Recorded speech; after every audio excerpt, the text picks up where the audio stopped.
এই ভাগবত পাঠ শ্রবণ করা অতি দুর্লভ। আমরা ভাগবত পাঠ আর ভগবত পাঠ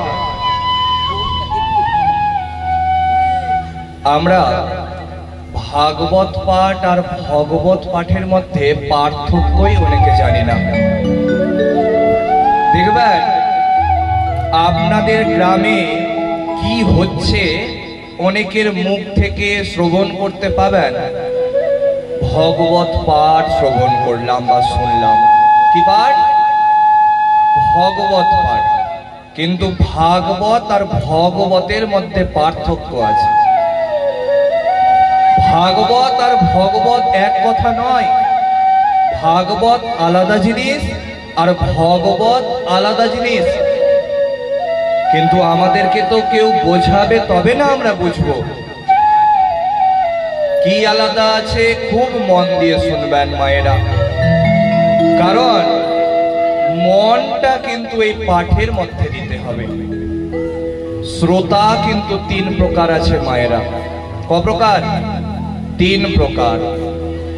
এক নম্বর শ্রোতা হচ্ছে যে নিজেও শুনবে না আর অন্য কাউকে শুনতে দিবে না। কি করবে? গল্প করবে। দেখবেন দেখাবে আমি অনেক বড় ভক্ত। টোটো বা কোনো গাড়ি ভাড়া করে পাশের অন্য কোনো গ্রামে সবাই মিলে যাবে পাঠ শোনার জন্য, কীর্তন দেখার জন্য, শোনার জন্য। কিন্তু যখনই আসরের মধ্যে বসবে একসাথে সবাই আবার বসবে। দেখবেন একসাথে বসবে। এই তুই কেন দূরে যাচ্ছিস, কাছে বস এসে। আর এই গল্প শুরু করবে, সংসারের গল্প। এই দুপুরবেলা কি রান্না করেছিলিস তুই? কিন্তু শুনতে এসেছে ও ভাগবত পাঠ। দেখবেন বেশিরভাগ জায়গাতে আসরের মধ্যে এটাই বেশি হয়। তো ভগবান বলছেন যে প্রথম হচ্ছে শ্রোতা, যে নিজেও শুনবে না আর অন্য কাউকে শ্রবণ করতে দিবে না। কি করবে? গল্প করবে। ভগবান বলছেন যে আসরে বসে যে ব্যর্থ কথা বলে সে আমার সব থেকে বড় শত্রু। কারণ সে নিজে শুনছে না, নিজে ভক্ত হচ্ছে না, অন্য কাউকেও ভক্ত হতে দিচ্ছে না। কারণ এই ভক্ত হতে কিন্তু সবাই কাউকে দেয় না। কেউ যখন উন্নততর স্থানে উঠবে তার পা ধরে নামানোর চিন্তা করবে অভক্তরা। এই যে আপনারা এখানে বসে পাঠ শ্রবণ করছেন, আশেপাশের যে যত বাড়ি আছে সব বাড়ির মায়েরা কি এসে উপস্থিত হইতে পেরেছে? সবাই কিন্তু আসতে পারবে না। কেন? তার মনই চাইবে না যে হরি বাসরের মধ্যে বসে আমরা দুটো হরির কথা শুনি, রস আস্বাদন করি। কারণ কলি যুগে নাম ছাড়া গতি নাই মায়েরা। শাস্ত্রে বলা হচ্ছে ওই জন্য হরির নাম, হরির নাম, হরির নামৈব কেবলম কলৌ নাস্তিভ্য গতিরন্যথা। কেবলমাত্র হরিনাম, শুধুমাত্র নাম এবং কেবলমাত্র নামের মাধ্যমেই কিন্তু উদ্ধার হওয়া সম্ভব। ওই জন্য লক্ষ্য করবেন, কেউ যখন মারা যায় তখন কি বলে বলে নিয়ে যাওয়া হয়? রাম নাম সত্য হয়, হরি বল বলতে বলা হচ্ছে, হরি বল। আর কি বলা হয়? রাম নাম সত্য হয়। এই রাম নাম সত্য হয় এই কথাটা যদি কোনো বিয়ে বাড়িতে কোনো স্বামী তার স্ত্রীকে মাল্যদান অর্থাৎ মালা পরাচ্ছে, আর স্ত্রী তার স্বামীকে মালা পরাচ্ছে, আর বাড়ির সবাই দুই বাহু তুলে যদি বলে রাম নাম সত্য হয়, দুই বাহু তুলে প্রেম से बोलिए भक्तवत्सल भगवान की जय।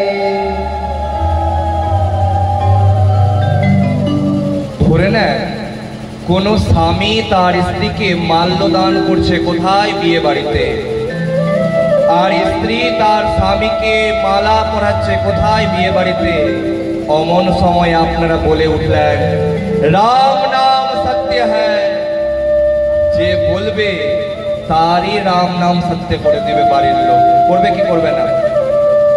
আমরা তো এতদিন শুনেছি এটা মরতে গেলেই বলা হয়, কিন্তু কথাটার মধ্যে কি কোনো খারাপ জিনিস আছে? কোনো খারাপ জিনিস নাই। রাম নাম সত্যি আছে এই কথা, কিন্তু না, এই কথাটা বলা হচ্ছে কাকে জানেন মায়েরা এবং বাবারা? দেখবেন শ্মশান যখন যায় কেউ, সে একা নিজে যেতে পারে মরে না, তাকে 4টা জন কাঁধে করে নিয়ে যায়। আবার সাথে সাথে আরো শ্মশান যাত্রীরা যায়। তখন বলা হয় রাম নাম সত্য হ্যায়। কাকে বলা হচ্ছে? হ্যালো, কাকে বলা হচ্ছে? না, পাশে যারা সাথে করে গিয়েছে তাদেরকে বলা হচ্ছে। কারণ বন্ধুর সংজ্ঞা আছে সংস্কৃতে, শাস্ত্রের মধ্যে এইরূপ। উৎসবে ব্যাসনে চৈব দুর্ভিক্ষে রাষ্ট্র বিপ্লবে রাজদ্বারে শমশানে চ ইয়তিষ্ঠতি স বান্ধবঃ। কোথায় কোথায় বন্ধুরা সঙ্গে থাকে খুব মন দিয়ে শুনে রাখুন।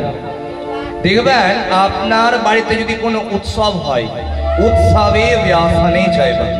উৎসব মানে জন্মদিন, বিয়ে বাড়ি, অন্নপ্রাশন ইত্যাদি। তখন দেখবেন আপনার যত আত্মীয় পরিস্বজন আছে সবাই কিন্তু আপনার সাথে থাকবে, আপনার বাড়িতে আসবে।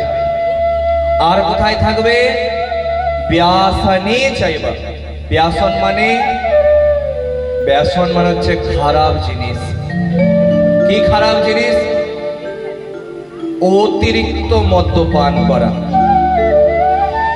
তবে কি আমি বলছি অল্প স্বল্প খান মদ? দেখুন, আমি যদি এই আসরের মধ্যে বলিও মদ কেউ খাবেন না, যিনি খাবেন উনি বলবেন এটাই আমার ওষুধ, ছাড়ব না। অতএব ওই জন্য আমি এই কথা বলি না, আমি বলি কি অতিরিক্ত মদ্যপান, যাতে আপনি মদকে খাবেন, মদ যাতে আপনাকে না খেয়ে নেয়। কারণ আপনি যে বাড়িতে সিরাপ পর্যন্ত খান তার মধ্যেও অ্যালকোহল থাকে। অতএব অতিরিক্ত মদ্যপান যারা করে আর বাড়িতে অশান্তি করে তাদের কথা বলছি। তো সেই যে মদ্যপান করে সে কিন্তু একা খেতে পারবে না, সাথে কিন্তু আরো মানুষের প্রয়োজন আছে। বাবাদের কাছে আগে ক্ষমা চেয়ে নিচ্ছি, আপনাদের গ্রামে এসে যদি এই সব কথা বলছি আপনাদের যদি মন দুঃখ হয় আমাকে ক্ষমা করবেন। বিষয়বস্তু হচ্ছে যে যারা অতিরিক্ত পরিমাণে মদ্যপান করেন তাদের জীবনে অনেক অসুখ দেখা যায় পরবর্তী সময়ে, আর বাড়ির মানুষ সেটা কিন্তু সারাতে পারে না। ওই জন্য ভেবে চিনতে, কারণ আপনার টাকা আপনি কি করবেন না করবেন আপনার ব্যাপার, কিন্তু একটা কথা মাথায় রাখবেন যে আপনার দরুন যাতে আপনার পরিবার কষ্টে না থাকে বা আপনার দরুন কষ্ট যাতে না পায়। তো ব্যসন মানে হচ্ছে খারাপ জিনিস। খারাপ জিনিস মানুষ একা করতে পারে না। বলা হচ্ছে যে যদি নেশার মধ্যে সব থেকে ভালো নেশা হয় তবে খৈনির নেশা। কেন? দেখবেন বাসের মধ্যে কেউ খৈনিকে লাগাচ্ছে, কেউ কাউকে চিনে না তবুও বলছে একটু আমার জন্য লাগিয়ে দিবেন। দেখবেন একবারও কিন্তু যে লাগাচ্ছে সে না কিন্তু করবে না, সে কিন্তু অবশ্যই বলবে আচ্ছা ঠিক আছে আমি দিব। ওই জন্য নেশার মধ্যে সব থেকে ভালো নেশা কি নেশা? খৈনির নেশা, এটাতে সব থেকে বেশি বন্ধুত্ব বাড়ে। তো বিষয়বস্তু হচ্ছে উৎসবে ব্যাসানে চাইবা। ব্যাসন মানে খারাপ জিনিস, সেটা একা করা যায় না। আর তারপর থেকে যতগুলো জিনিস আছে সেটাতে কোনো বন্ধুকে সাথে পাওয়া যায় না। কি কি? দুর্ভিক্ষে। দুর্ভিক্ষ মানে এই যে বিভিন্ন জায়গাতে বন্যা হতে শুরু হয়েছে, যেখানে যেখানে বন্যা হচ্ছে, যাদের বাড়ি ভাসছে তাদের পাশে দাঁড়ানোর কেউ নাই। আর যদি কোনো পার্টির তরফ থেকে কেউ দাঁড়ায়, 100 টাকা দিয়ে বলবে 1 লক্ষ টাকা দিয়ে ফেলেছে, দেখবেন তো সেটাও স্বার্থের দরুন দাঁড়াবে আর সরকারের কাছ থেকে অনেক বেশি পরিমাণে মুনাফা নেবে। দুর্ভিক্ষে। রাষ্ট্র বিপ্লবে, যখন রাষ্ট্রের বিপ্লব ঘটবে আর রাজদুয়ারে, এখন তো রাজার দরবার নাই, তো কোথায়? থানাতে। আর কোথায়? কোর্টের মধ্যে। দেখবেন থানাতে সবাই সাথে যায় না। থানা যদি কেউ যায়, কোনো বন্ধুকে যদি নিয়ে চলে যায়, সব বন্ধু যাবে না সাথে, তো সেইখানে সবাইকে পাওয়া যায় না। আর কোথায়? শমশানে চাইয়া তিষ্ঠতি সা বান্ধবঃ। দেখবেন আপনি যদি খুব টাকা পয়সা রোজগার করেন আর আপনার মন যদি ভালো থাকে, আর আপনার সেই বন্ধুদেরকে চায়ের দোকানে নিয়ে গিয়ে চা খাইয়ে পান করিয়ে যদি চায়ের বিলটা দিতে পারেন, তবে দেখবেন আপনার মোবাইলে ফোন আসবে প্রতিদিন, এই কোথায় রে, আমরা সবাই চলে এসেছি, তোর জন্য অপেক্ষা করছি, আয় আয়। কিন্তু কালকে যদি আপনার একটু কষ্ট চলে আসে জীবনে, আপনার টাকা পয়সা হয়তো কম রোজগার হচ্ছে, যে বন্ধুটা আপনাকে ফোন করে ডাকছিল তার আর খোঁজ পাওয়া যাবে না। এটাই হচ্ছে বন্ধু। তো এই জন্য একটা কথা মাথায় রাখবেন বাবারা এবং মায়েরা, আপনার অসময়ে, আপনার খারাপ সময়ে যে 10টা টাকা দিয়েও আপনাকে সাহায্য করেছে, তার ঋণ কখনো আপনি 10 টাকা ঘুরিয়ে দিয়েও কোনোদিনও শোধ করতে পারবেন না। প্রেম সে বলিয়ে ভক্তবৎসল ভগবান কি জয়। প্রেম সে বলিয়ে বাঁকে বিহারি লাল কি জয়। प्रेम से बोलिए राधे राधे। খুব মন দিয়ে শ্রবণ করুন। তুঙ্গভদ্রা নদী তীরে একটা নগর ছিল। যদি মনটা এখানে দেন তবে সমস্ত কিছু বুঝতে পারবেন, আর যদি বাড়িতে মন থাকে কেউ কোনো কিছু বুঝতে পারবেন না। খুব মন দিয়ে শ্রবণ করুন। তুঙ্গভদ্রা নদী তীরে একটা নগর ছিল, যেখানে আত্মদেব নামের এক ব্রাহ্মণ বসবাস করতেন। যে ব্রাহ্মণ মশাই নিজের কর্ম খুব ভালো মতন ভাবেই করতেন, কিন্তু তার যে পত্নী ছিল, সে যেখানে বসতেন সেখানে শুধু সবার নামে নিন্দার চর্চা করতেন। দেখবেন আমাদের গ্রামে এইরকম অনেক মায়েরা থাকে যাদের মুখের মধ্যে কখনো কারো নাম পাবেন না, কিন্তু দুর্নাম বদনাম অবশ্যই পাবেন। যে কারো জন্য নাম করবে না কিন্তু ঠিক বদনাম করবে, ওর বাড়িতে বউ শাশুড়ির ঝামেলা, ওর বাড়িতে ওই মানুষটা বাজে, কিন্তু ভালো কাউকে বলবে না। সেই রকম এক মহিলা ছিলেন যার নাম ছিল ধুন্ধুলি দেবী।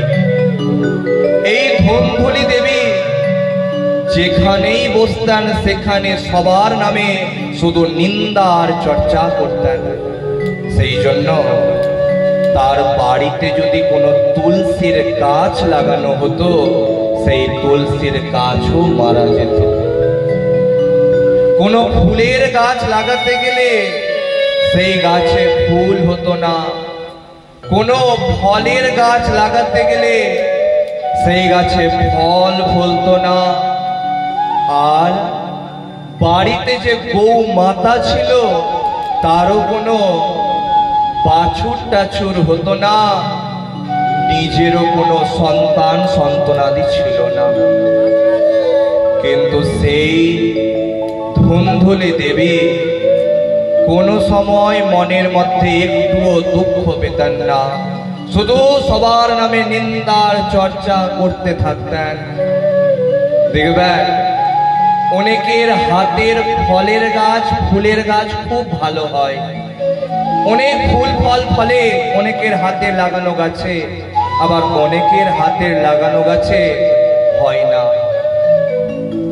যাদের হাতের গাছের ফুল ফল ভালো হয় তাদের মনটা কিন্তু অনেক নিষ্পাপ এবং পবিত্র আছে, আর যাদের হাতের লাগানো গাছে ফুল ফল ভালো হয় না তাদের মনের মধ্যে কিন্তু অনেক পাপ আছে, এটা বুঝতে হবে।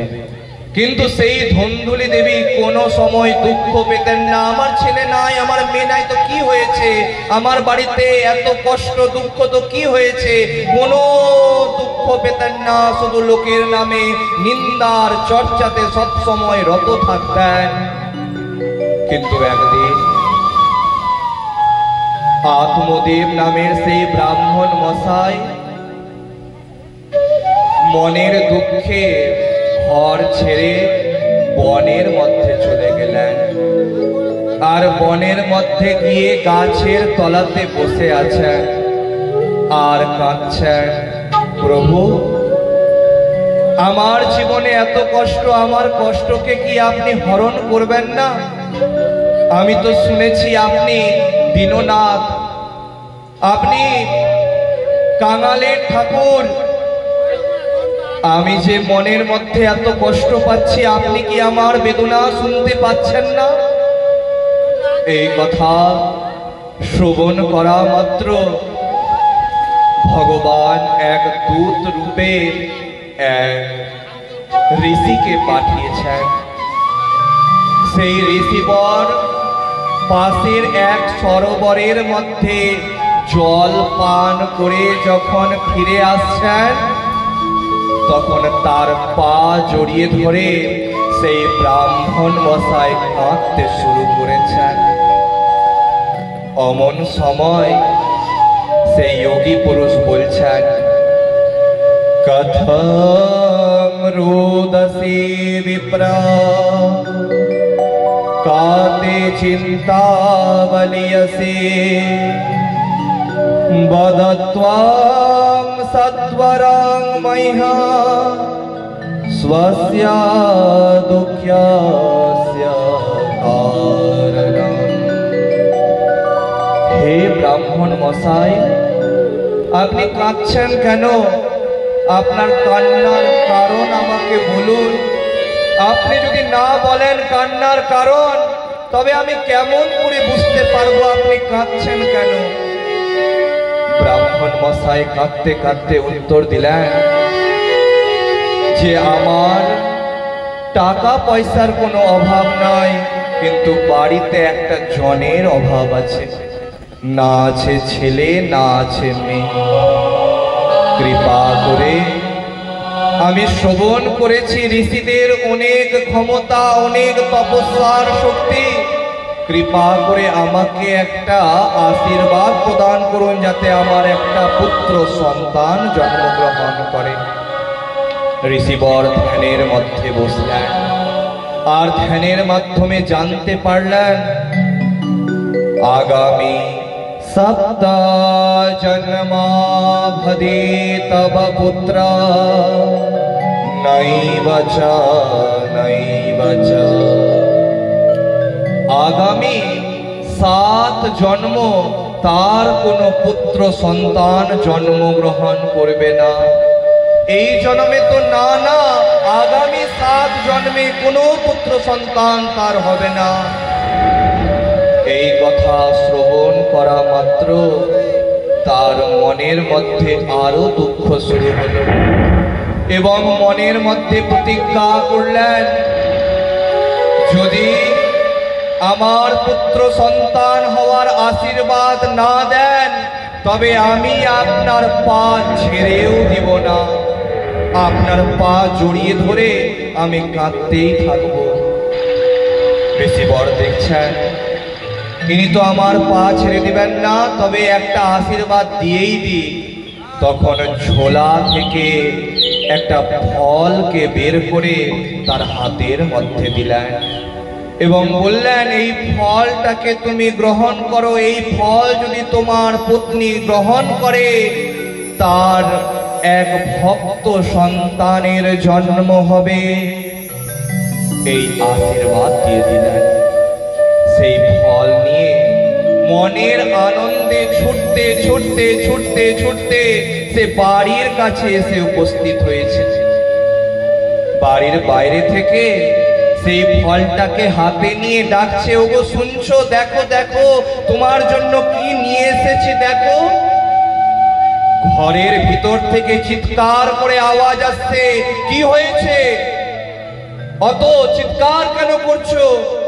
দেখবেন অনেকের বাড়িতে স্বামীর গলার আওয়াজ থেকে তার পত্নীর গলার আওয়াজ হয় বেশি। সেই বাড়িতে কখনো লক্ষ্মী বিরাজমান থাকেন না। যে মেয়ের, যে মায়ের পায়ের মধ্যে বেশি আওয়াজ হয়, সেই মেয়ে কখনো জীবনে সুখ পায় না।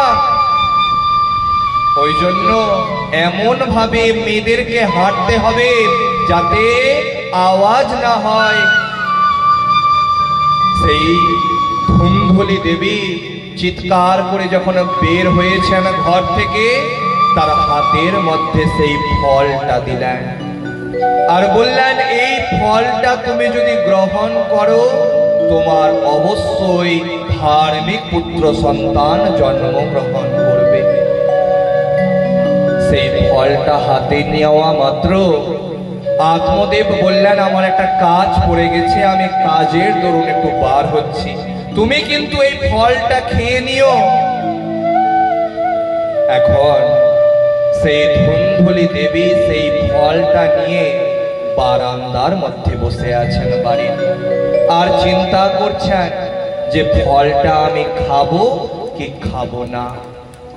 অমন সময় তার এক সই এসেছেন। সই মানে বান্ধবী। বান্ধবী দেখা মাত্র বান্ধবীকে বলছে, কি ব্যাপার, তোর মুখমণ্ডলে এত চিন্তার ছাপ? দেখবেন যারা জগতে নিন্দা চর্চা বেশি করে তারা বেশি চিন্তিত থাকে না, কিন্তু তাদের কাছে যদি কেউ মনের কথা একবার বলে দেয়, যে বলে সে চিন্তায় থাকে। যার সম্পর্কে বলেছি তাকে হয়তো তিলকে তাল করে লাগিয়ে দিবে। বলবো এক কথা আর বাড়িয়ে সারিয়ে আরো বড় করে তাকে বুঝিয়ে ফেলবে, যাতে শত্রুতা বেড়ে যায়। দেখবেন অনেকের সাথে অনেকের বন্ধুত্ব হতে গেলে অপর পক্ষ চায় না যে আপনার বন্ধুত্বটা ভালো মতন চলুক, সেই জন্য একজন থাকে বিষ কানে দেওয়ার জন্য। জগতে এই রকম মানুষের অভাব নাই। তুই চিন্তায় আছিস, এতদিন তো সবাইকে চিন্তায় রাখতিস তুই। দেখ না, এই যে হাতের মধ্যে ফলটা দেখছিস, এই ফলটাই হয়েছে আমার যত সব চিন্তার কারণ। আমার স্বামী বলেছে এই ফল খেতে গেলে আমার পুত্র সন্তান হবে, কিন্তু আমি চাই না যে আমার পুত্র সন্তান হোক। কে এত কষ্ট সহ্য করবে? আমি চাই না আমার পুত্র সন্তান হোক। দেখ, যখন তোর স্বামী তোকে বিবাহ করেছিল, স্বামীর হাতের উপরে কন্যার হাত রেখে তার কন্যার পিতা সেখানে রেখে বচন দিয়েছিলেন, এতদিন থেকে আমার মেয়ের সকল দুঃখ কষ্টের ভার আমি গ্রহণ করেছিলাম, সেই সমস্ত সুখ দুঃখের ভার আমি তোমার হাতে তুলে দিলাম। কার হাতে? যার সাথে বিবাহ দেওয়া হচ্ছে তার হাতে। আর সেই স্বামীর একটা কথা তুই মেনে চলতে পারছিস না, এই ফলটা খেতে পারছিস না। তখন ধুন্ধুলি দেবী বলছেন, এই ফল যদি আমি খাই আর কোনো ডাকাত যদি ডাকাতি করতে আসে, আমি তো গর্ভের মধ্যে সন্তান নিয়ে পালাতেই পারবো না, আমি এই ফলটা খাবো না। আর দেখবেন কোন জায়গাতে যদি 7 জন 8 জন একসাথে বসেন, সেখানে কিন্তু নিন্দা চর্চা বেশি হয়, সেখানে একজন কিন্তু মেন থাকে, হেড থাকে, সেই কিন্তু বেশি কথা বলে। সেই মেন ছিলেন কে? ওই ধুন্ধুলি দেবী। তিনি কিন্তু সেই ফলটা গ্রহণ করলেন না। সেই বান্ধবী সেখান থেকে বিদায় নিলেন। কিছুক্ষণ পর সেই ধুন্ধুলি দেবীর বোন এসেছে। বোন এসে বলছেন যে, কি ব্যাপার দিদি, তোর মুখমণ্ডলে এত চিন্তার ছাপ, কেন তুই চিন্তায় আছিস, তুই আমাকে বল। উত্তরে বললেন, দেখ না, আমার হাতে আমার স্বামী একটা ফল দিয়েছে রে, আর বলেছে এই ফল খেতে গেলে আমার পুত্র সন্তান হবে। তখন তার বোন বলছেন, তুই পাগল হয়েছিস, তোকে এসব খেতে হবে না, আমার অনেকগুলো পুত্র সন্তান আছে, আরেকটা কিছুদিনের মধ্যে হবে, যেটা সন্তান হবে আমি সেটা তোকে রাত্রেবেলা চোখের আড়ালে সবার দিয়ে চলে যাব, তুই এই ফল তোকে খেতে হবে না, তুই কিছু টাকা পয়সা আমার স্বামীকে দিয়ে দিস। বোনের কথা শুনে সেই ধুন্ধুলি দেবী সেই ফলটা গ্রহণ করলেন না, আর বললেন, এই ফলটা তবে আমি কি করব? এক কাজ কর, তোর বাড়িতে তো গৌ মাতা আছে, গরু আছে, গাভী আছে, ওই ফলটাকে গরুকে খাইয়ে দে। বোনের কথা শুনে সেই ফলটাকে গরুকে খাইয়ে দিলেন। আমাদের সমাজেও এমন অনেক মায়েরা এবং বাবারা আছে, নিজের বাড়ির লোকের কথা শুনবে না, ওই বাড়ির পাশের বাড়ির লোকের কথাটা শুনবে। কিন্তু একটা কথা মাথায় রাখবেন, আজকে আপনি গরিব আছেন, আপনাকে হয়তো সে তুচ্ছ তাচ্ছিল্যের সহিত হয়তো কথা বলছে, একটু আস্তে আস্তে যখন আপনি একটু ধনী হওয়া শুরু করবেন, একটা যদি মনের মতো একটা বাড়ি তৈরি করে দেন না, সেই বাড়ির পাশের মানুষের ঘুম চলে যাবে। কেমন করে করতে পারল? নিশ্চয়ই কোনো চুরি ডাকাতি কিছু করেছে, ঠিক অসৎ পথেই কিন্তু টাকা রোজগার করেছে। আপনার কষ্ট কেউ দেখবে না, আপনার প্রতিভা কেউ দেখবে না, কিন্তু আপনার সুখটা সবার চোখে পড়বে। তো সেই ধুন্ধুলি দেবীর বোনের কথা শুনে ধুন্ধুলি দেবী সেই ঋষির আশীর্বাদ স্বরূপ ফলটাকে গরুকে খাইয়ে দিলেন। কিছুদিন পর রাত্রেবেলা যখন ঘুমিয়ে আছে সবাই, অমন অবস্থাতে তার বোন নিজের কোলের সন্তানকে এসে তার পাশে শুইয়ে গেলেন আর বললেন, এই সন্তানকে আমি লালন পালন করব, তুই শুধু তোর বাড়ির আশেপাশের মানুষদেরকে বলে দিস যে আমার বোনের সন্তান নষ্ট হয়ে গেছে। ঠিক 3 মাস পর সেই গরুর গর্ভ থেকেও একটা পুত্র সন্তানের জন্ম হলো, যার কান ছিল গরুর কানের মতন, সেই জন্য তার নাম হলো গোকর্ণ। বলিয়ে গোকর্ণ মহারাজ কি জয়। ধুন্ধুলি দেবী বলছেন, আমি আমার সন্তানের নাম নিজের নাম অনুসারে রাখব। সন্তানের নাম রাখলেন ধুন্ধুকারী। একদিকে গোকর্ণ বড় হচ্ছেন, আর একদিকে ধুন্ধুকারী বড় হচ্ছেন। একদিকে গোকর্ণ হলেন খুব ধার্মিক, আর একদিকে ধুন্ধুকারী হলেন অধার্মিক। এতটাই অধার্মিক যে কোনো ছোট বাচ্চাকে খেলাধুলা করতে দেখতে পেলে তাকে কোলে করে নিয়ে কুয়ার মধ্যে ফেলে দিচ্ছেন। কোনো ঘরের চাল যদি দেখতে পাচ্ছেন সেখানে আগুন ধরিয়ে সবাইকে মেরে ফেলছেন, এতটাই অধার্মিক। গোকর্ণ বিভিন্ন তীর্থস্থানে ভ্রমণ করা শুরু করলেন। এদিকে ধুন্ধুকারী জুয়া খেলা শুরু করলেন, গণিকা বৃত্তি শুরু করলেন, এমনকি নিজের বাড়িটাকে গণিকার ভবন তৈরি করে দিয়েছেন। না পেরে আত্মদেব সন্ন্যাস ধর্ম গ্রহণ করলেন। এদিকে বাড়িতে মাত্র দুজন, ধুন্ধুকারী আর তার মাতা ধুন্ধুলি দেবী। ধুন্ধুকারী 5 জন খারাপ নারীকে বিবাহ করলেন। কজনকে? 5 জনকে। বাড়িতে আসা মাত্র সেই 5 জন নারী তার শাশুড়ি মা অর্থাৎ ধুন্ধুলি দেবীকে এতটা ভয় দেখালেন যে তার শাশুড়ি মা অর্থাৎ ধুন্ধুলি দেবী কুয়ার মধ্যে লাফ দিয়ে আত্মহত্যা করলেন। যেমন কর্ম তার তেমন ফল। যে নিজে কোনোদিনও কারো ভালো চায়নি তারও জীবনে কোনো ভালো হবে না।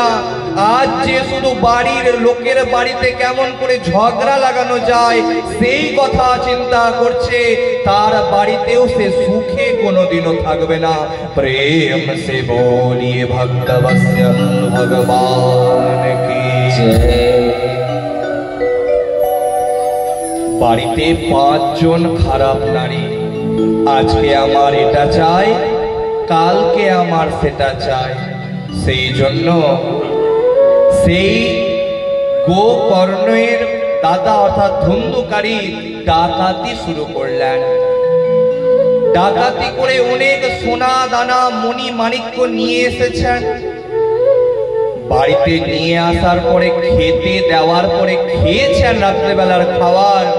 বিছানার মধ্যে যেই ঘুমিয়েছেন 5 জন তার পত্নী মিলে তাকে মেরে ফেলার কথা চিন্তা করলেন। কেন? যা সম্পত্তি আছে, যা ডাকাতি করে নিয়ে এসেছে, আমরা এই 5 জন পত্নী মিলে ভাগাভাগি করে আর পালিয়ে যাব। যেমন ভাবনা, যেমন চিন্তা, তেমনই কর্ম। 2 পত্নী 2টা পা ধরেছে, 2 পত্নী 2টা হাত ধরেছে, আর 1 পত্নী গলার মধ্যে দড়ি দিয়ে ফাঁস দিয়ে মেরে ফেলার চেষ্টা করছে। ধুন্ধুকারী চিৎকার শুরু করলেন মৃত্যুর যন্ত্রণাতে। পাশে উনুন জ্বলছিল, সেই উনুনের কাঠকে নিয়ে জ্বলন্ত কাঠ মুখের মধ্যে পুড়ে তাকে মেরে ফেললেন। কেন বলেন তো মায়েরা? সেও যখন ছোট ছিল অনেক বাড়িতে চালের মধ্যে আগুন ধরিয়ে মানুষকে জ্বালিয়ে দিয়েছিল, তাকেও পুড়তে হলো জ্যান্ত। পাশের গর্তের মধ্যে ফেলে দিয়ে মাটি চাপা দিয়ে দিলেন। সেই ধুন্ধুকারী প্রেত জনি প্রাপ্ত হলো, সে স্বর্গে গেল না। কারণ যদি ভালো কর্ম যদি কেউ করে তবে সে বৈকুণ্ঠ বা স্বর্গে যায়, আর কেউ যদি খারাপ কর্ম করে দেখাবে আমি অনেক ভক্ত কীর্তনের আসরের মধ্যে চোখ থেকে জল বের করবে, ইস আমার মাকে আমার ভাইয়ের বউ দেখছে না, ওই জন্য কাঁদছে, কিন্তু নিজের শাশুড়ি মাকে সে ভিন্ন করে রেখেছে। আর আসরের মধ্যে কত কান্না, কত কষ্ট, কিন্তু সেই শাশুড়ি মা, সেই বৃদ্ধা মা, সেই শ্বশুর মশাই, সেই বৃদ্ধ শ্বশুর মশাই নিজে রান্না করে হয়তো খেতে পারছে না।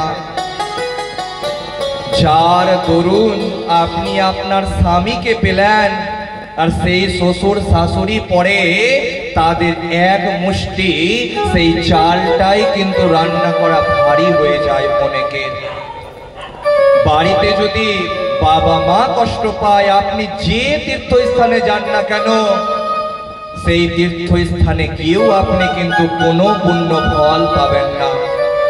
তবে কি করতে হবে?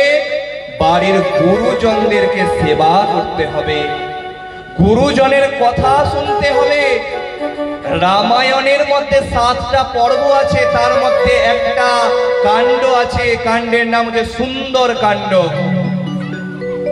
7টা কাণ্ডের মধ্যে একটা কাণ্ডের নাম কি? সুন্দর কাণ্ড। যে কাণ্ডের মধ্যে সব থেকে বেশি অসুরবধ হয়েছে, যে কাণ্ডের মধ্যে হনুমানজি স্বর্ণ লঙ্কাকে জ্বালিয়ে পুড়িয়ে দিয়েছে, কিন্তু সেই কাণ্ডের নামও কি? সুন্দর কাণ্ড। কেন? সেই কাণ্ডের মধ্যে হনুমানজি গুরুজনের কথা শ্রবণ করেছে। সেই গুরুজন এর কথা শ্রবণ করেই কিন্তু তার সমস্ত শক্তি কিন্তু ফিরে পেয়েছিল সেই হনুমানজি।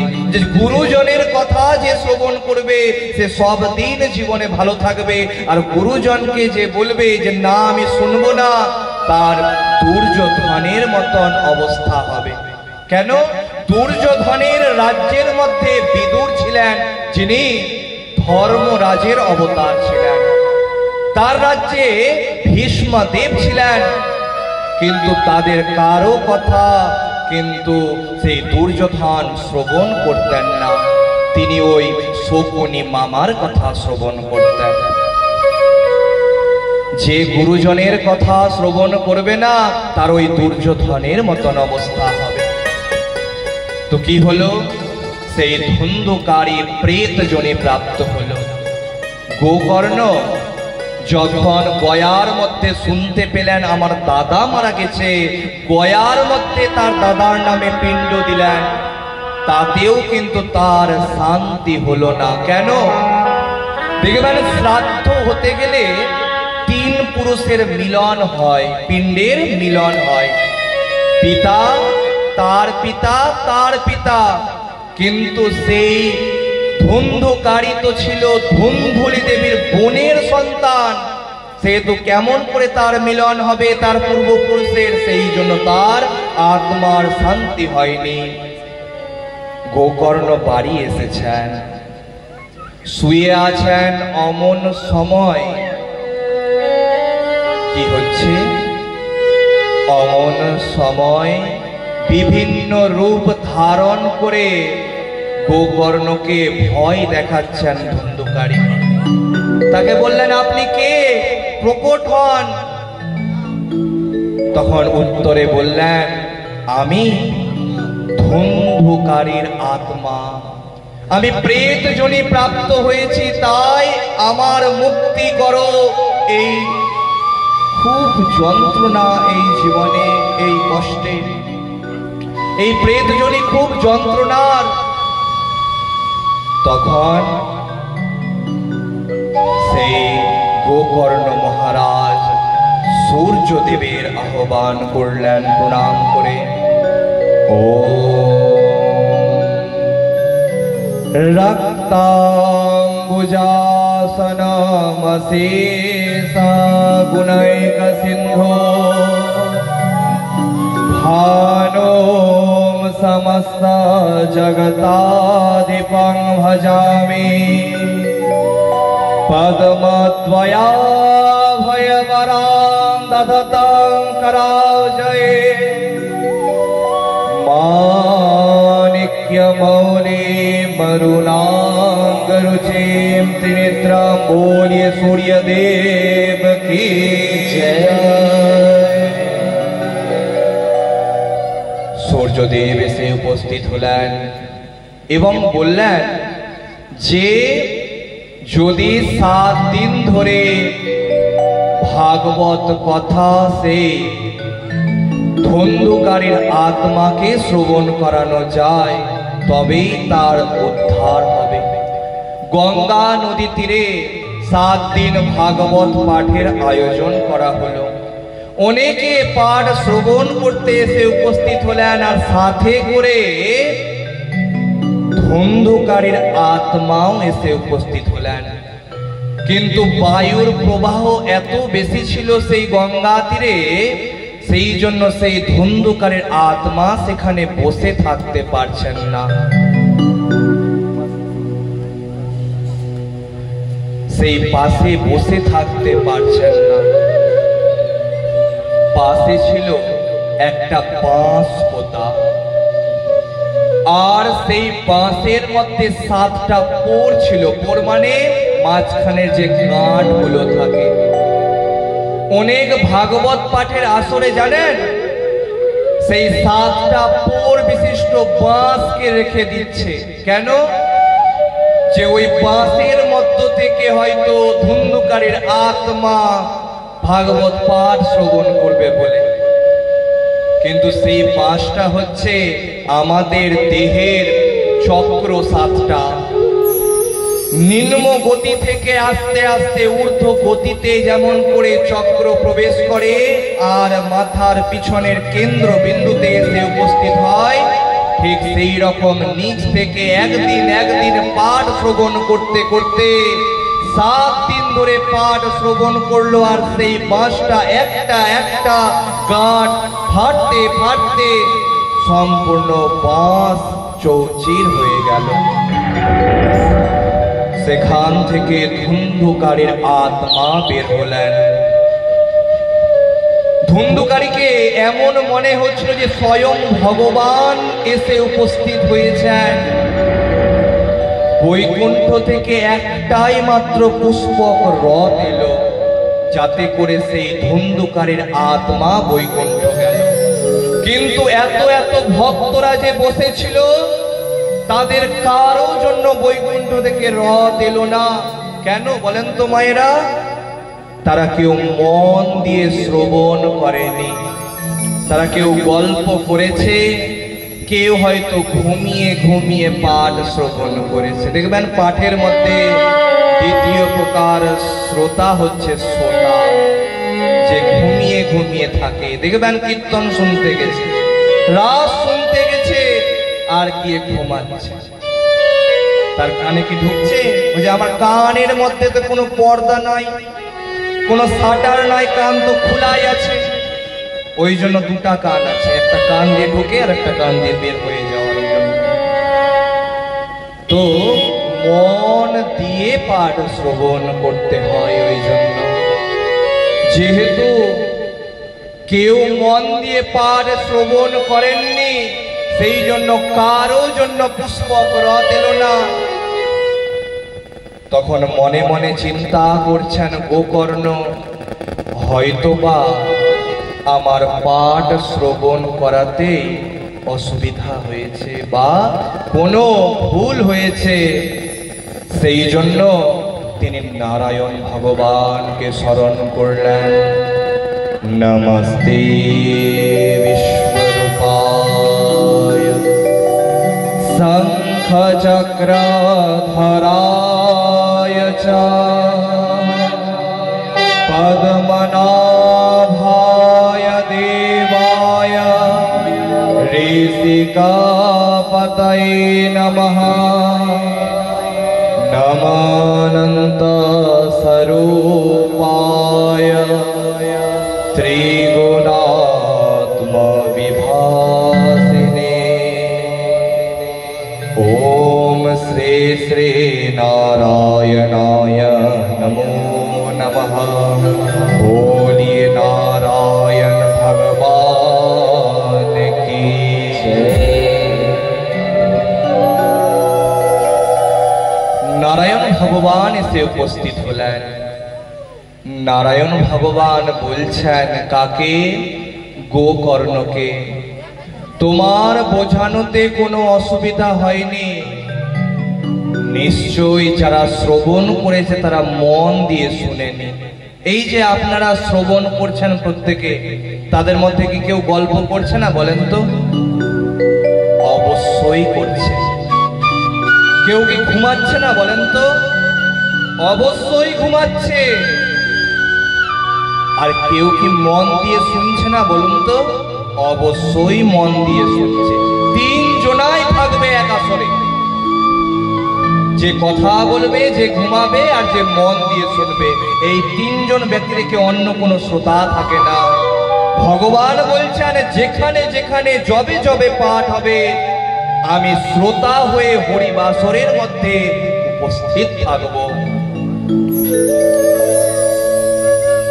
সেই ভক্তদের জন্য নারায়ণ ভগবান বললেন, শ্রাবণ মাসে আবার 7 দিন ভাগবত পাঠের আয়োজন করো। সমস্ত ভক্তরা খুব মন দিয়ে যদি শ্রবণ করে তাদের প্রত্যেকের উদ্ধার হবে। সেই জন্য সেই সমস্ত ভক্তগণকে আমন্ত্রণ করা হলো। সমস্ত ভক্তগণ খুব মন দিয়ে পাঠ শ্রবণ করলেন। আর 7 দিন পর প্রত্যেকের জন্য বৈকুণ্ঠ থেকে একটা করে স্বর্গ রথ এলো, বৈকুণ্ঠের রথ এলো, পুষ্প রথ এলো। আর প্রতিটা ভক্ত সেই রথে করে বৈকুণ্ঠ ধাম গমন করলেন। প্রেম সে বলিয়ে বৈকুণ্ঠ ধাম কে, प्रेम से बोलिए वृंदावन धाम की जय। प्रेम से बोलिए राधे राधे।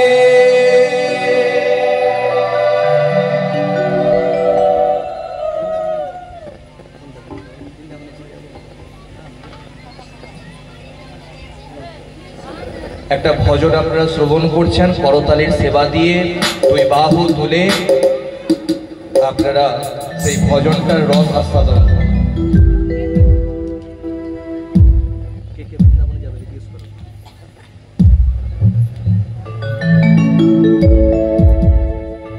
সকল মায়েরকে বলছি, কে কে বৃন্দাবনে যাবেন বলে।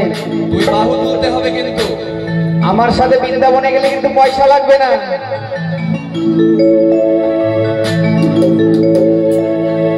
একবারে রাধে রাধে বলে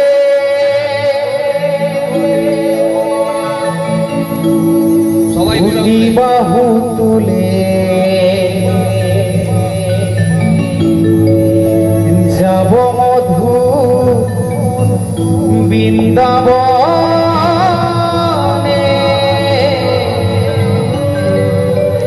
যাব মধু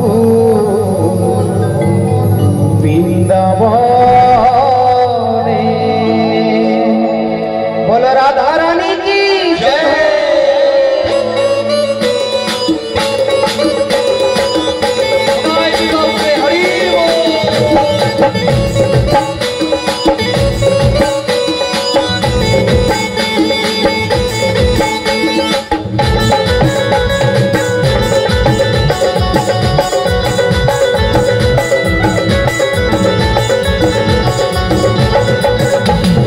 রাধে রাধে বলে বাহু তুলে যাব মধুর বৃন্দাবনে, যাব মধুর বৃন্দাবনে। একবার রাধে রাধে বলে বাহু তুলে যাব মধুর বৃন্দাবনে, যাব মধুর বৃন্দাবনে।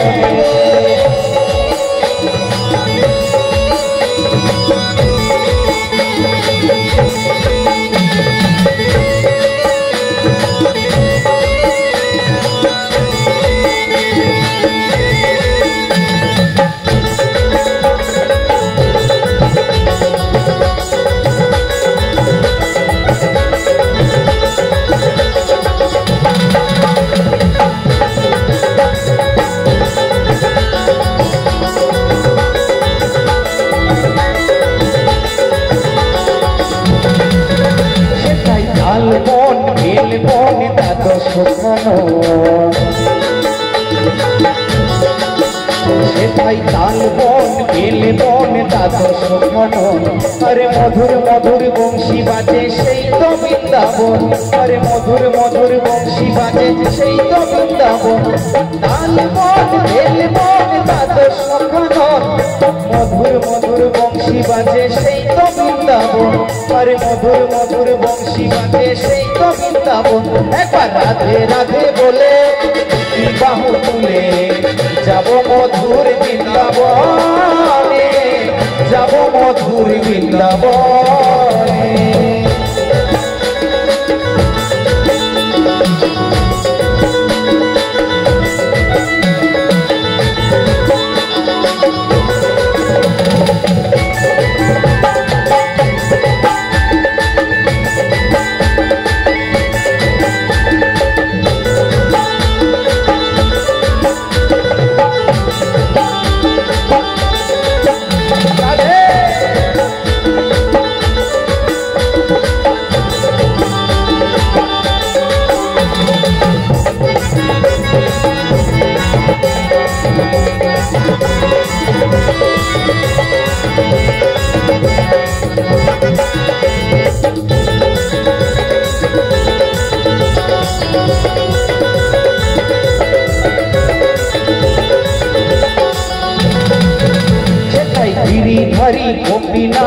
মদন মোহন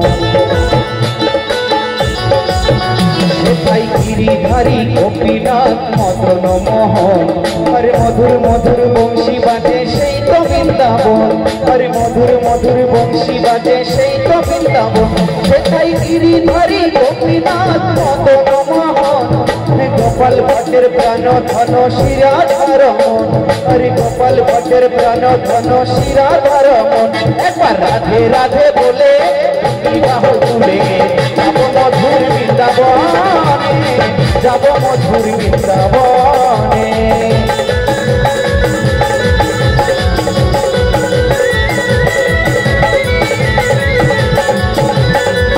একবার রাধে রাধে বলে দুটি বাহু তুলে যাব মধুর বৃন্দাবনে যাব মধুর বৃন্দাবনে যাব মধুর বৃন্দাবনে যাব মধুর বৃন্দাবনে আমরা যাব মধুর বৃন্দাবনে प्रेम से बोलिए वृंदावन धाम की प्रेम से बोलिए वैकुंठ धाम की प्रेम से बोलिए राधे राधे শ্রী রাধে। আপনারা এবার শ্রবণ করতে চলেছেন খুব সংক্ষেপের মধ্যে ভগবানের 24টি অবতারের কথা। ভাগবত মতে ভগবানের কতগুলি অবতার পাওয়া যায়? 24টি অবতার পাওয়া যায়। সেই অবতারের কথাগুলি আপনারা খুব সংক্ষেপের মধ্যে, কারণ এগুলির এক একটা বৃত্তান্ত প্রায় 30 মিনিটের উপর করে আছে। আমরা চাইব যে আমরা একদিনে যাতে একটু বেশি জিনিস জানতে পারি। খুব মন দিয়ে শ্রবণ করুন। ভগবান সৃষ্টি করবেন। কেমন করে সৃষ্টি করবেন? একদিন বিষ্ণু ভগবান যোগ নিদ্রায় শায়িত আছেন। তার নাভি থেকে একটা পদ্ম ফুল বের হলো।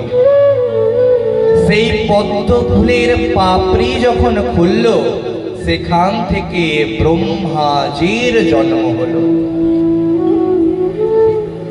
ব্রহ্মাজিকে বলা হলো,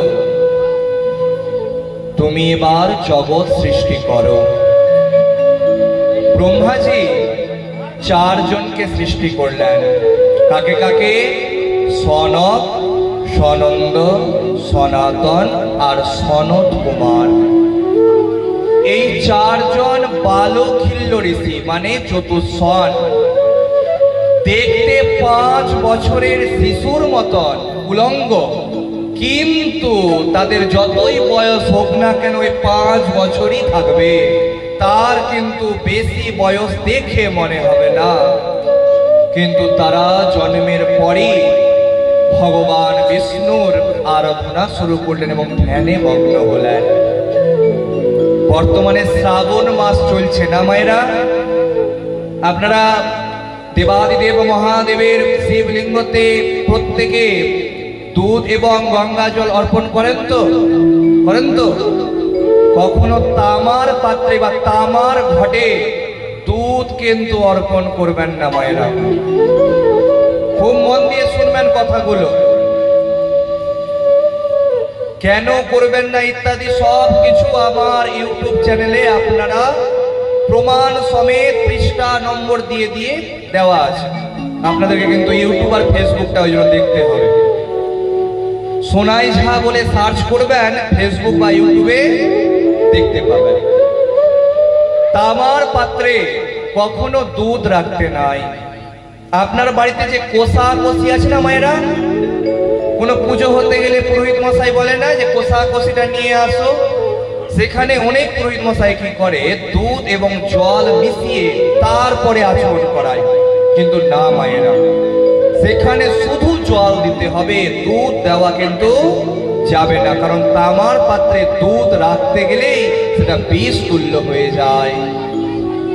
ওই জন্য লক্ষ্য করবেন, দেবাদিদেব মহাদেবের শিবলিঙ্গের উপরে একটা ঘট ঝোলানো থাকে, আর সেই ঘটের মধ্যে একটা সুতার মতন ছিদ্র থাকে, আর যেখান দিয়ে গঙ্গা জল অনবরত পড়তে থাকে। সেখানে কিন্তু দুধ কেউ ঢেলে আসবেন না। দুধ ঢালবেন কাঁসা, পিতল, পাথর ইত্যাদি ঘটের মধ্যে। আর এই যে আপনারা শিবলিঙ্গ যাদের যাদের বাড়িতে আছে, শিবলিঙ্গের যে জল পড়ার জায়গা সেটা কিন্তু উত্তর দিকেই থাকবে। কোন দিকে? উত্তর দিকে। কেন থাকবে? উত্তর দিকে কৈলাস পর্বত আছে বলে। আচ্ছা, এত শিবলিঙ্গ নিয়ে কথা বলছেন, কিন্তু আমরা তো অনেকে শিবলিঙ্গ কি করে উৎপত্তি হয়েছিল সেটাই জানি না। শ্রাবণ মাস চলছে, আমরা সবাই বাবাধাম যাচ্ছি ভগবানের শিবলিঙ্গের মাথাতে জল ঢালার জন্য এত কষ্ট করে। তবে কি শিবলিঙ্গের উৎপত্তির ইতিহাস সম্পর্কে আমরা জানতে পারবো না? খুব মন দিয়ে শ্রবণ করুন। সেই জন্য দুই বাহু তুলে বলতে হবে হর হর মহাদেব। কে কে বলবেন দেখি? দুই বাহু তুলে প্রেম সে বলিয়ে পার্বতী প্রিয় পতে হর হর মহাদেব।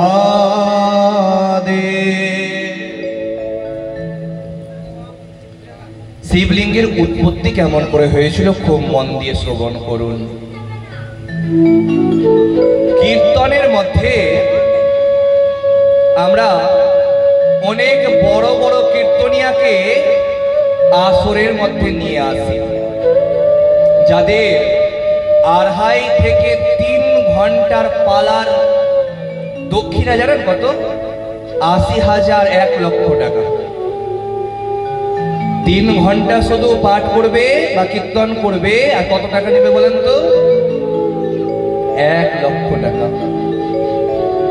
কিন্তু সেই আসরের মধ্যে এমন অশ্লীল অশ্লীল কথা এই শিবলিঙ্গের উৎপত্তি নিয়ে বলে থাকে তারা, যা আপনারা শুনতে গেলে হয়তো পাশে কোনো ছোট বাচ্চাকে বসিয়ে শুনতে পারবেন না।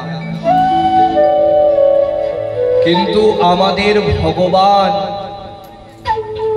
এর নামে কোনো কুৎসা বা কলঙ্ক তারাই রটায় যারা অধার্মিক বা বিধর্মী, বা আমাদের সনাতন ধর্মে থেকে যারা ধর্মকে জানে না,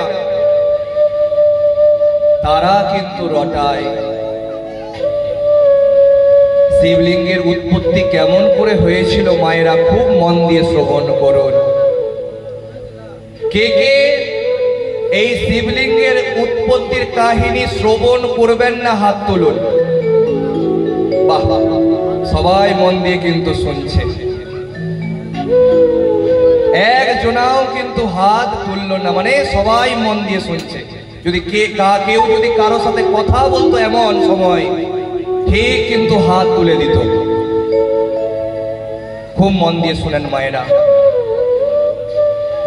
একদিন ব্রহ্মা এবং বিষ্ণু ভগবানের মধ্যে বিবাদ শুরু হয়েছে। আমাদের দুজনার মধ্যে কে বড়? বিষ্ণু ভগবান বলছেন আমি পালন কর্তা, আমি বড়। ব্রহ্মাজি বলছেন আমি সৃষ্টিকর্তা, আমি বড়। দেবাদিদেব মহাদেব তাদের বিবাদকে থামানোর জন্য তাদের দুজনার মাঝখানে একটা অগ্নিয় স্তম্ভ আকৃতিতে দাঁড় হয়েছেন এবং বললেন যে এই অগ্নিয় স্তম্ভের উচ্চতা আর গভীরতা যে মাপতে পারবে সেই সব থেকে বড়। একদিকে ব্রহ্মাজি যাওয়া শুরু করলেন, আরেকদিকে বিষ্ণুজি যাওয়া শুরু করলেন। যখন দুজনাই ফিরে আসলেন, দুজনের সামনে প্রশ্ন করছেন দেবাদিদেব মহাদেব, হে ব্রহ্মা এবং বিষ্ণু, তোমাদের মধ্যে কে উচ্চতার গভীরতা খুঁজে পেয়েছো আমাকে তাড়াতাড়ি বলো। বিষ্ণু ভগবান সাথে সাথে বললেন আমি পাইনি। ব্রহ্মাজি যেহেতু জিততে যাবেন বা জিতবেন, সেই জন্য মিথ্যা কথাটা বললেন। কি বললেন? যে আমি পেয়েছি। সেই জন্য দেবাদিদেব মহাদেব বললেন জগৎ সংসারে সব থেকে বড় ভগবান রূপে এই বিষ্ণু ভগবানই থাকবেন, অর্থাৎ নারায়ণ ভগবানই থাকবেন। ওই জন্য দেখবেন ব্রহ্মাজির কিন্তু পুজো সব জায়গায় হয় না, খুব কম জায়গা আছে, এক জায়গা বা দু জায়গা যেখানে ব্রহ্মাজির পুজো হয়ে থাকে। কিন্তু বিষ্ণুজির পুজো, আপনার বাড়িতে সত্যনারায়ণ পুজো কিন্তু দেখতে পাবেন সব সময় হচ্ছেই হচ্ছে। তখন সেই জ্বলন্ত অগ্নিয় পিণ্ড আস্তে আস্তে শীতল হয়ে আস্তে আস্তে নিচু হয়ে শিবলিঙ্গ আকৃতি ধারণ করলো। অনেক জনা বলেন শিবলিঙ্গ মানে দেবাদিদেব মহাদেবের শিবলিঙ্গ। এত বাজে কথা বলে কীর্তনের মধ্যে, বলতে একটু লজ্জা করে না? আর আপনারাও শুনে কিনা না ঠিকই বলছে, এত টাকা দিয়ে নিয়ে এসেছে। কেন? যে কীর্তনিয়া বড় ছোট কেমন করে বিচার করা যায়, ভাগবত পাঠক বড় ছোট কেমন করে বিচার করা যায়? দক্ষিণা দেখে। দেখবেন এক পালা যে ৮০,০০০ টাকা নিয়েছে সে বড় কীর্তনিয়া, আর যে ওই এক পালা ৩০,০০০ টাকাতে করছে সে ছোট কীর্তনিয়া। ওই টাকাতেই বড় ছোট, জ্ঞানে বড় ছোট না, দক্ষিণাতে বড় ছোট। কিন্তু আমরা আসরের মধ্যে এমন অশ্লীল কথা শুনেও একজনাও বললাম না। আচ্ছা, আপনি যে বললেন বই খুলে কি আপনি এটা কথা দেখাতে পারবেন? সেই সৎ সাহস আমাদের মনের মধ্যে জাগেনি কেন? আমরা তো বিভিন্ন কীর্তনিয়ার মুখে বিভিন্ন কথা শুনছি, কিন্তু বাড়িতে তো আমাদের শাস্ত্রের বই নাই, আমরা তো নিজে থেকে পড়িনি বলে জানতে পারছি না। দেখুন, ভগবানের নামে যে নিন্দা চর্চা করবে, ভগবানও তার একদিন সমস্ত কিছু শেষ করে দেবে। কারণ ভগবান যাকে দেয় অনেক দেয়, আর যার কাছ থেকে নেয় কিছু ছেড়ে রাখে না, সর্বস্ব নিয়ে নেয়, কাঙাল করে দেয় একদম। ওই জন্য ভগবান থেকে ভয় করতে হবে। আজ আমি পাপ কাজ করছি, মানুষ থেকে ভয় করি না করি, সেই পাপের ফল আমাকে কিন্তু পেতে হবে। সেই জন্য ভগবান থেকে ভয় করতে হবে। শিবরাত্রির দিন অর্থাৎ শিব চতুর্দশীর দিন, যেদিন আপনারা শিবরাত্রির জল ঢালেন, সেই শিবরাত্রির দিন তিনি শিবলিঙ্গ আকৃতি ধারণ করেছিলেন। আর সমস্ত ভক্তরা সেই শিবলিঙ্গের উপরে প্রথম ঢেলেছিলেন জল এবং দুধ, ব্রহ্মাজি এবং বিষ্ণুজি। তারপরে সমস্ত ভক্তগণ জল অর্পণ করেছিলেন। অনেকে বলছেন শিবের প্রসাদ যদি কেউ খায় কুকুর হয়ে জন্ম নিতে হবে, ইত্যাদি কথা বলছেন। খুব মন দিয়ে শুনবেন কিন্তু। দেবাদিদেব মহাদেবের প্রসাদ হচ্ছে দুই প্রকার। একটা হচ্ছে শিবলিঙ্গের ওপরে রাখা প্রসাদ। দেখবেন আপনাদের গ্রামে যদি শিব মন্দির থাকে, বড় শিবলিঙ্গ হয় না, অনেকে ফল গিয়ে উপরে রেখে দেন, রাখে না? এক একজনের আবার খারাপ স্বভাব আছে, নিচেও যদি ফল রাখে সেটাকে ঠেকিয়ে ঠেকিয়ে তারপরে বাড়ি নিয়ে যায়।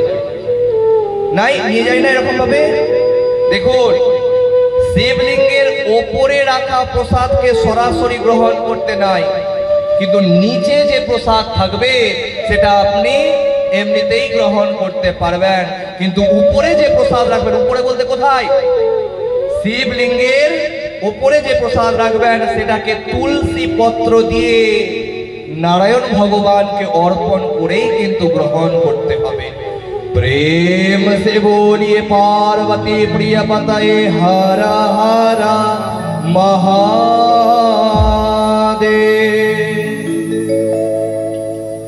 তখন কি হলো?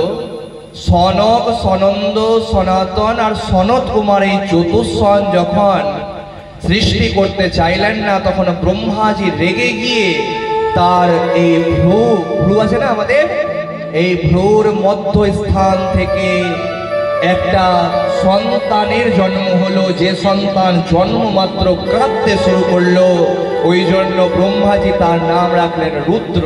রুদ্র মানে দেবাদিদেব মহাদেব। তবে দেখুন সৃষ্টি কেমন করে হলো, খুব মন দিয়ে কিন্তু সবাই শুনবেন। বিষ্ণু ভগবানের নাভি থেকে একটা পদ্মফুল, পদ্মফুল থেকে কার জন্ম হলো? ব্রহ্মাজির। আর দেবাদিদেব মহাদেবের জন্ম কোথা থেকে হলো? ব্রহ্মাজির এই যে ভ্রু আছে, এই ভ্রুর মধ্য স্থান থেকে কার জন্ম হলো? দেবাদিদেব মহাদেবের জন্ম হলো। তো প্রথম ভগবানের অবতার হচ্ছে সনক, সনন্দ, সনাতন আর সনত কুমার। দ্বিতীয় অবতার হচ্ছে ভগবানের বরাহ রূপ অবতার। একবার এই সনক, সনন্দ, সনাতন আর সনত কুমার এই চারজন বৈকুণ্ঠ ধাম গেছিল। বৈকুণ্ঠ ধাম কার বাড়ি মায়েরা? ভগবান বিষ্ণুর বাড়ি।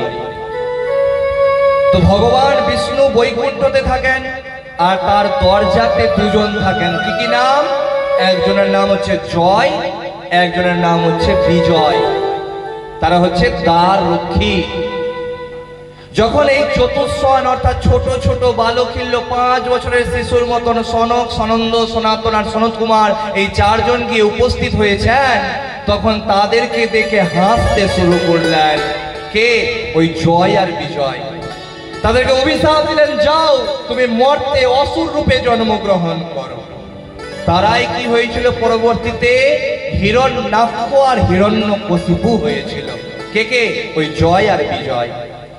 ভগবান বললেন, আমি অবতার গ্রহণ করব আর তোমাদেরকে উদ্ধার করব। হিরণ্যাক্ষ পৃথিবীকে সমুদ্রের তলায় রসাতলে গিয়ে লুকিয়ে রেখেছে। ভগবান বরাহ রূপ ধারণ করলেন এবং সেই পৃথিবীকে উদ্ধার করলেন হিরণ্যাক্ষকে বধ করে। প্রেম সে बोलिए श्री कृष्ण भगवान की, प्रेम से बोलिए बांके बिहारी लाल की, प्रेम से बोलिए पृथ्वी उद्धारकारी हिरण्यक्ष उद्धारकारी बराह भगवान की। তৃতীয় অবতার হচ্ছে ভগবানের নারায়ণ রূপ অবতার। নারায়ণ বলতে যে ভক্ত সব সময় নারায়ণ ভগবানের এ করে। কি? নারদ রূপ অবতার। নারায়ণ নারায়ণ যিনি করেন, সেটা হচ্ছে তৃতীয় অবতার। চতুর্থ অবতার হচ্ছে নর নারায়ণ অবতার। পঞ্চম অবতার হচ্ছে কপিল অবতার। ষষ্ঠ অবতার হচ্ছে দত্তাত্রেয় অবতার। সপ্তম অবতার হচ্ছে মনুরূপ অবতার। অষ্টম অবতার হচ্ছে ঋষভদেব অবতার। নবম অবতার হচ্ছে পৃথিবী অবতার। দশম অবতার হচ্ছে মৎস্যরূপ অবতার। আসর থেকে দয়া করে কেউ যাবেন না, কারণ দেখুন একদিনের পাঠে যতটুকুটা বোঝাতে পারবো অতটুকুই কিন্তু সম্ভব, কারণ এই পাঠ 7 দিনেও সুসম্পন্ন হয় না। ওই জন্য একটু মন দিয়ে শুনেন। দশম অবতার হচ্ছে মৎস্যরূপ অবতার। একবার এক মৎস্য নদী ছেড়ে বার হয়ে ছটফট করছে। মনু মহারাজ সেই রাস্তা দিয়ে পার হচ্ছিলেন। সেই মৎস্যকে যতবার নদীর মধ্যে ফেলছেন, সেই মৎস্য বার হয়ে লাফিয়ে সেই মর্তের মধ্যে লাফালাফি ছটফট করছে এবং সেই মৎস্য কথা বলতে পারছে। সেই মৎস্য বললেন, হে মনু, আমাকে তুমি তোমার রাজ্যে নিয়ে চলো। সেই মৎস্য অর্থাৎ মাছটাকে রাজ্যের মধ্যে রাজা মনু নিয়ে আসলেন। উত্তম স্বর্ণ একটা গামলার মধ্যে সেই মৎস্যটাকে রেখেছেন, কিন্তু মৎস্যের পরিমাণ আস্তে আস্তে বাড়তে আছে। অনেক বড় একটা পুকুরের মতন, সরোবরের মতন রাজা তৈরি করালেন, কিন্তু সেখানেও আর সেই মৎস্যকে ধরে রাখা যাচ্ছে না। তখন বললেন সেই মৎস্য, হে মনু, তুমি আমাকে সমুদ্রে ছেড়ে আসো। যখন সেই মৎস্যকে সমুদ্রের মধ্যে ছাড়তে গেলেন, সেই মৎস্য মনুকে বললেন, এই কিছুদিনের মধ্যে এই জগৎ ধ্বংস হয়ে যাবে, আমি আমার লেজে করে একটা নৌকাকে নিয়ে আসবো বেঁধে, তুমি সপ্ত ঋষি এবং বিভিন্ন উদ্ভিদ ও প্রাণীর বীজকে সেই নৌকার মধ্যে রেখে দিবে, আমি তোমাকে পর্বতে গিয়ে রাখবো, আর গোটাটা জগৎ আবার জলমগ্ন হয়ে যাবে। তারপর থেকে আবার সত্য, ত্রেতা, দাপর আর কলিযুগে সূচনা হবে। बोलिए वत्सरूप भगवान की, प्रेम से बोलिए बाके बिहारी लाल की, प्रेम से बोलिए राधे राधे। ভগবানের একাদশ অবতার হচ্ছে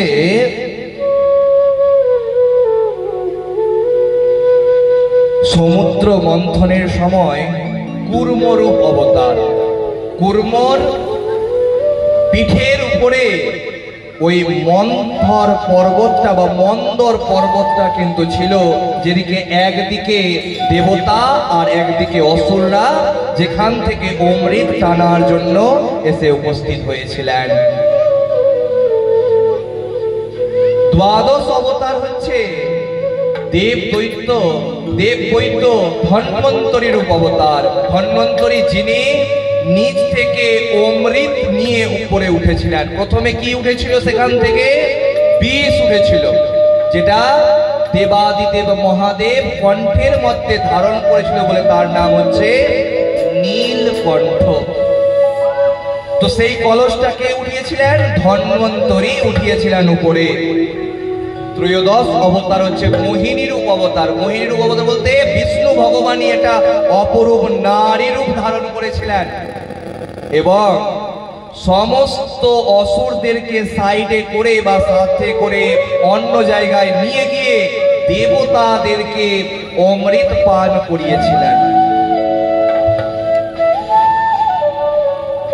চতুর্দশ অবতার হচ্ছে হিরণ্যকশিপুকে বধ করার জন্য নরসিংহ অবতার। খুব মন দিয়ে শ্রবণ করুন। একবার এই হিরণ্যকশিপু ব্রহ্মাজির আশীর্বাদ পেলেন, না আমি দিনে মরব, না আমি রাত্রে মরব, না কোনো অস্ত্রে মরব, না কোনো শস্ত্রে মরব, না কোনো মানুষ মারতে পারবে, না কোনো পশু মারতে পারবে, এমনকি কোনো মাসের মধ্যে মরব না।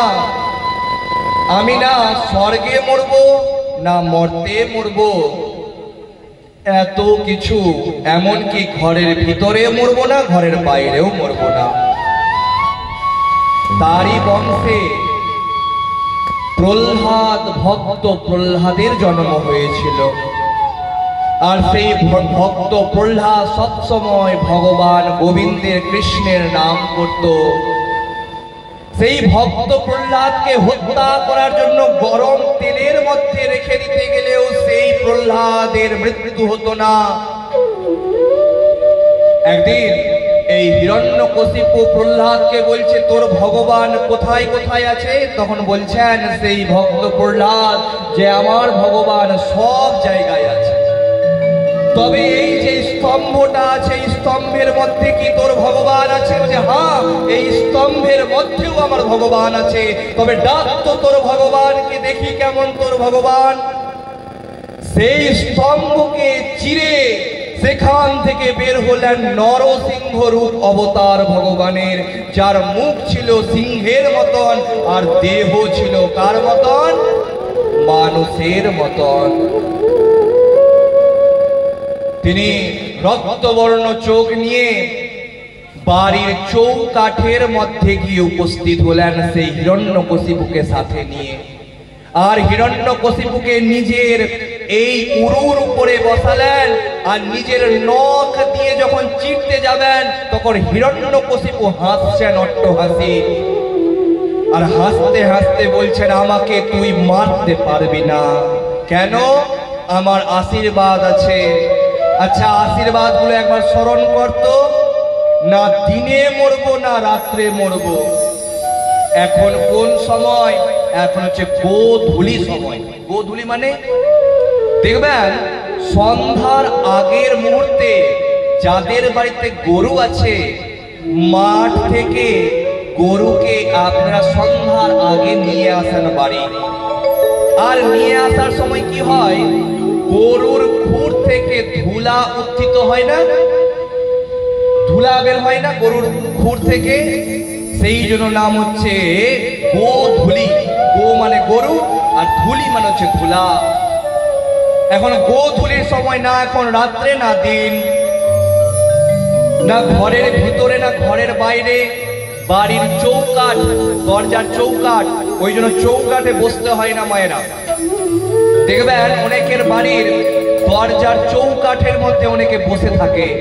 আর বিশেষ করে দেখবেন বিকাল বেলা কারো বাড়ির সামনে যদি নিন্দা চর্চা বেশি হয় না, ওই বাড়ির মালকিনটা কিন্তু বসে নিজের ঘরের চৌকাঠের উপরে। লক্ষ্য করবেন, কিন্তু সন্ধ্যা পড়ে গেছে, কিন্তু সন্ধ্যা যে দিতে হবে না, না না, গল্পটা জমে গেছে। এখন ওই লোকের বাড়ির ওই পাশের বাড়ির নিন্দা চর্চাটা চলছে, এখন যাওয়া যাবে না, আগে নিন্দা চর্চাটা শেষ হোক, তারপরে সন্ধ্যা পড়বে আমার বাড়িতে।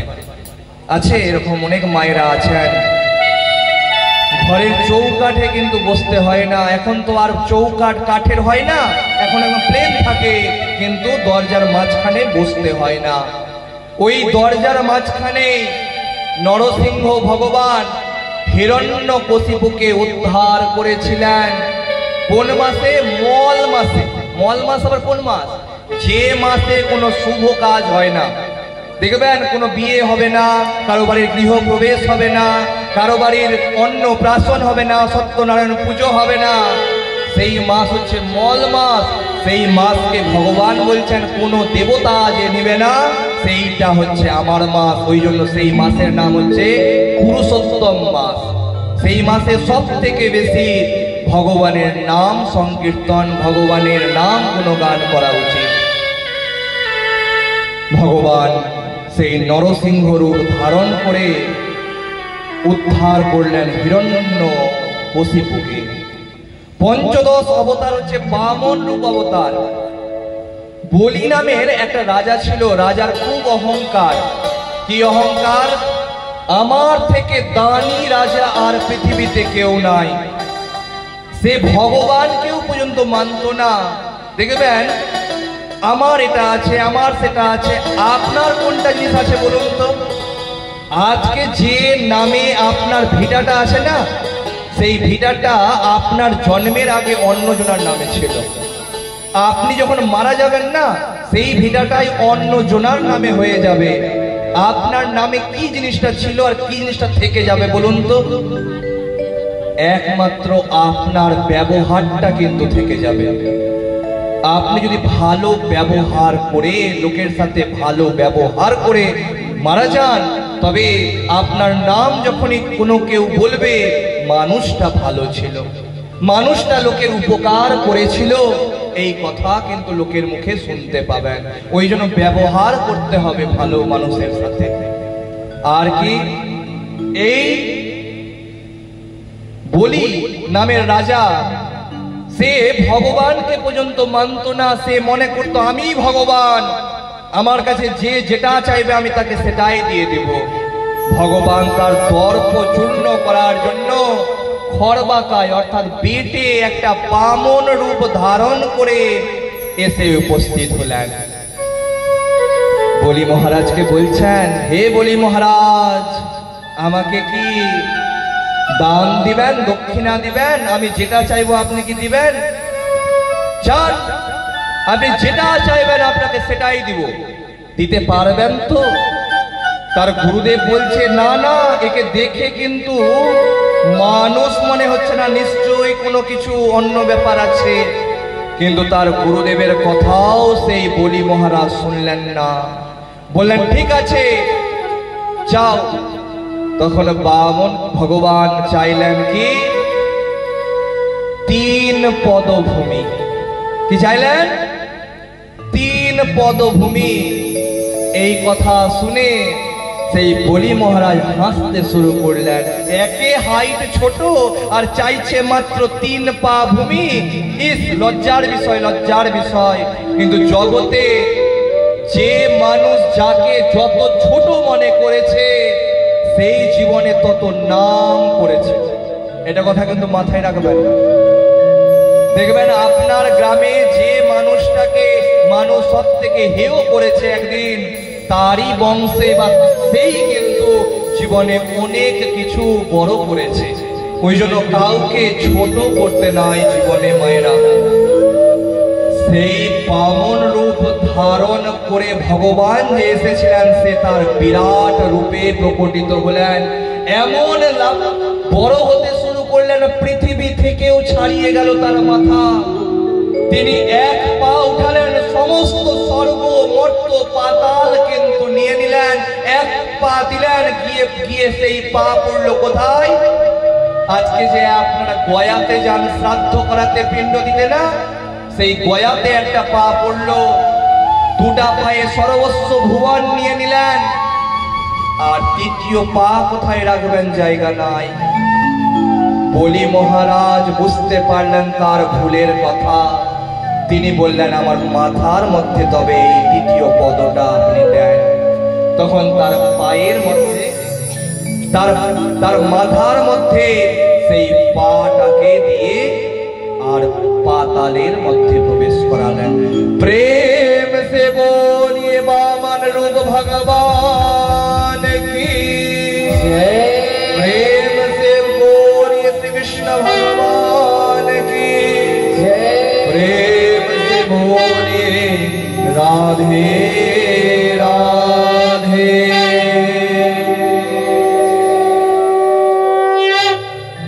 ষোড়শ অবতার হচ্ছে ভগবানের পরশুরাম অবতার। এই পরশুরামের পিতার নাম ছিল জামদগ্নি আর মাতার নাম ছিল রেণুকা। একবার এই রেণুকা আসতে দেরি করেছে, কিন্তু মিথ্যা কথা বলেছে তার স্বামীকে। সেই জন্য তার পিতা জামদগ্নি বলছে, হে পরশুরাম, তুই ওই কাঠ কাটার যে পরশুটা আছে বা কুঠারটা আছে সেটা নিয়ে তোর মার গলাটাকে কেটে দে। একবারও চিন্তা করলেন না, সেই পরশু ওই সেই কুঠারটাকে নিয়ে তার মায়ের গলাটাকে কেটে দিলেন। কেন? মিথ্যা কথা বলার জন্য। পরক্ষণে চাইছেন যা ছেলে পুত্র আমার কাছে তুই বর যা। তখন সেই পরশুরাম চাইছেন আমি আমার মাকে ফিরে পেতে চাই। তখন তার মাকে তখন আবার ফিরিয়ে দিলেন। এই হচ্ছে পরশুরাম অবতার। তিনি 21 বার এই জগৎকে ক্ষত্রিয় মুক্ত করে দিয়েছিলেন এই পরশুরাম। সপ্তদশ অবতার হচ্ছে ব্যাসদেব অবতার, যে এই ভাগবত রচনা করেছেন তিনি। অষ্টদশ অবতার হচ্ছে ভগবানের শ্রী রামচন্দ্র অবতার, যিনি রাবণকে হত্যা করেছিলেন। ঊনবিংশ অবতার হচ্ছে ভগবানের বলরাম রূপ অবতার। এইখানেই ভগবানের লীলা চলে আসলো। খুব মন দিয়ে এবার শ্রবণ করুন। কৈকেয়ীর পরামর্শে অর্থাৎ মন্থরা কৈকেয়ীর কানের মধ্যে বিষ ঢালার জন্য কৈকেয়ী চাইলেন শ্রী রামচন্দ্রের 14 বছরের জন্য বনবাস হবে আর আমার পুত্র ভরত হবে রাজা। এই কথা যখন শুনে শ্রীরামচন্দ্র ভগবান লক্ষ্মণজি এবং সীতা দেবী বনবাসে যেতে যাবেন, সেই নিজের রাজ্য থেকে যখন বার হবেন, অমন সময় এক বাটি দুধ নিয়ে এসে উপস্থিত হয়েছেন কে? মাতা কৌশল্যা। হে পুত্র, তুমি আমার এই বাটির দুগ্ধটা পান করে নাও।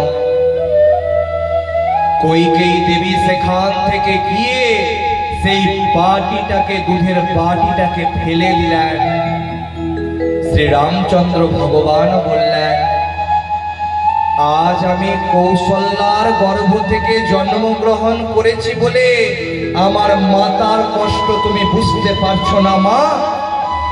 এর পরের জন্মে আমি তোমার গর্ভ থেকেই জন্মগ্রহণ করব, কিন্তু জন্মগ্রহণ করব ঠিকই, কিন্তু তোমার দুগ্ধ পান করব না।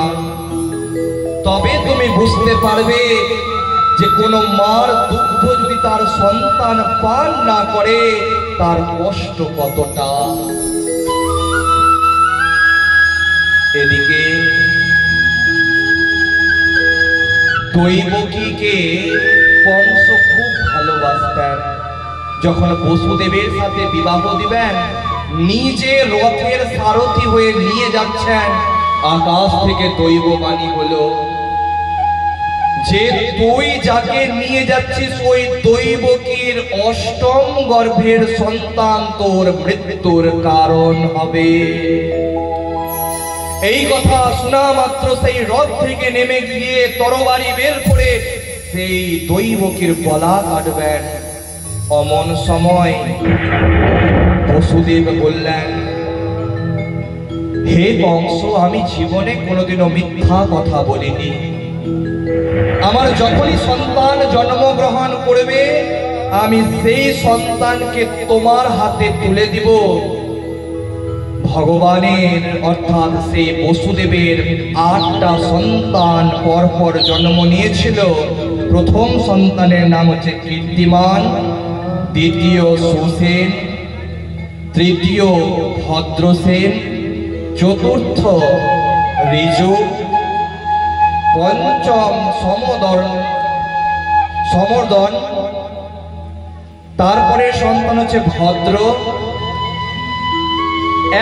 একটা সন্তানকে তিনি সেই কংস আছড় মেরে ফেলেছিলেন।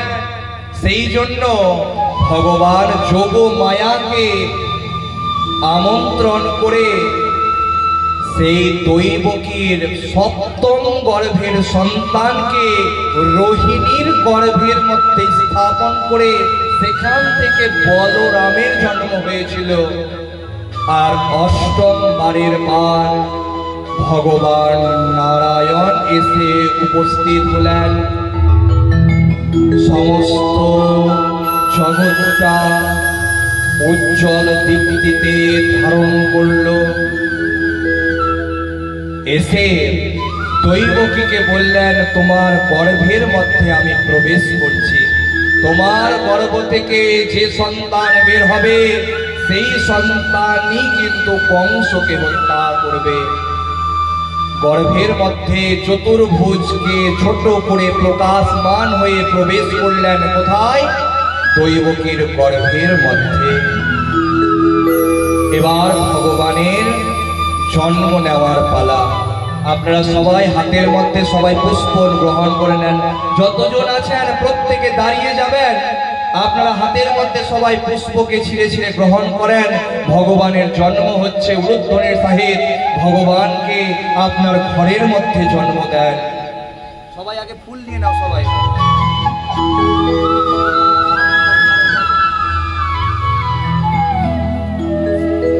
সবাই আগে হাতের মধ্যে ফুল নিয়ে নাও।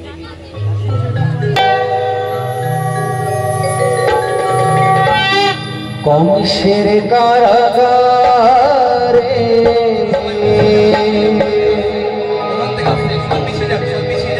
মা দৈবকীর উদরে